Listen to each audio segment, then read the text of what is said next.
While most of the attention was on Texas OU yesterday at the Cotton Bowl, this Texas-Oklahoma football weekend actually kicked off back on Thursday night when Texas A&M played Oklahoma State at Boone Pickens Stadium in Stillwater.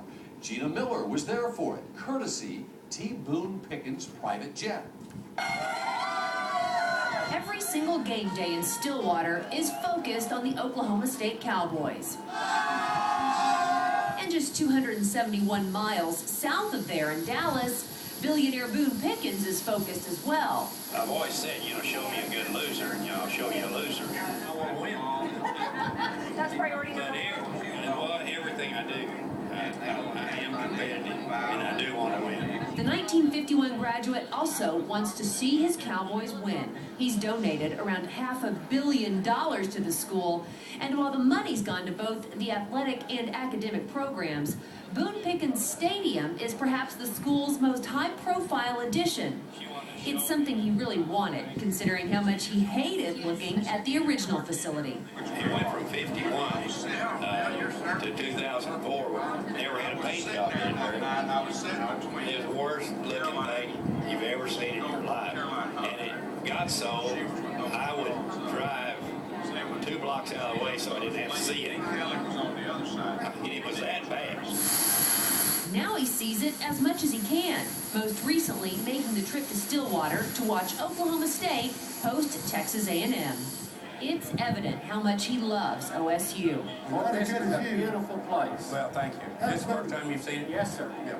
But no shock here, everyone at the school, from top to bottom, kind of likes him too. He's just turned the entire attitude around at the university. That's really hot. He's old enough to be your grandfather, and you still think that he rocks, right? Absolutely. He's the best. The best alumni out there. Look around. Anything you see that's built, just brand new. We're going to go watch the game later. That thing over there? Yeah, that huge thing over there. Big old thing with his name on the front. Yeah, that was him. So many of these kids come from a small town like I did. And so, I know. I came from a small town. They came from a small town. It's changed in 50 years, but not all that much.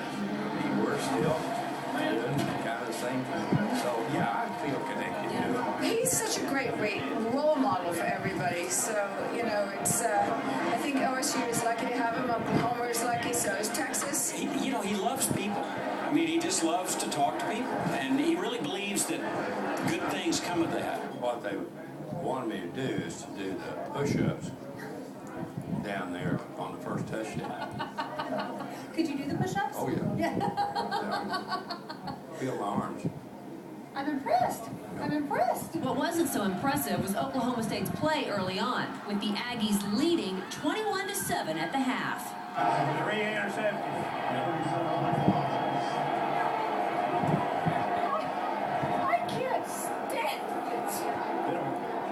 First half, I describe it as gag-a-magging.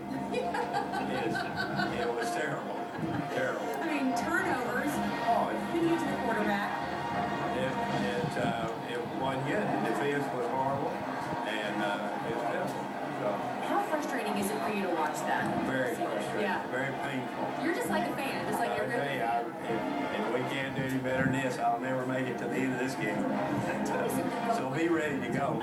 But no one was leaving early, thanks to OSU scoring 21 points in the third quarter. May not be over. After a game-winning field goal, it was over, and the Cowboys pulled off the 38-35 come-from-behind win.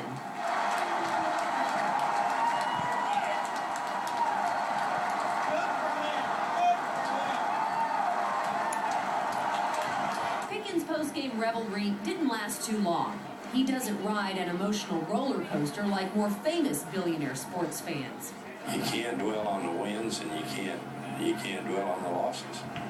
Just enjoy the wins, hate the losses, and get ready for the next deal. But the particular deal on this day was worthy of celebrating a little while longer with some fellow fans on campus.